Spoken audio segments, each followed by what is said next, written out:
Now I'm a member of the Faculty of Marketing, Commerce and Tourism.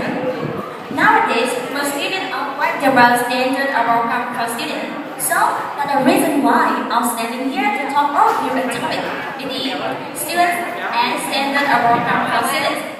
Well, as you know, now our standard of our campus students are ICT and TIC. So I think it's very necessary with every student because it will not only help you have knowledge about English and information technology, but also after graduating, you will be confident. You will have a good job with salary, high salary, right?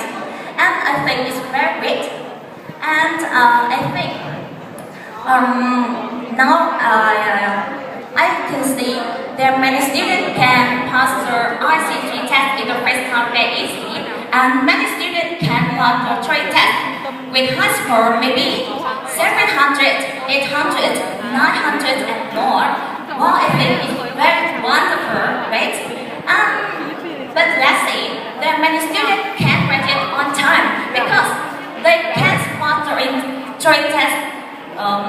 Yes. In fact, it's not too difficult, right? It's just 400 points. It's very easy, I think so. So why? Why they can't pass the trade test in the first time? Because I think there's some reason. Firstly, those students don't spend time on studying. They are too lazy. They just spend time to go out with their friends and playing games or something like that. And secondly, I think the school don't create environments for students to practice English. Don't make students feel interesting. So I think next time, the schools should open more English clubs for students to practice English. Because not only ICT and TIC, I think it's immersed English communication. Why? Why I think students must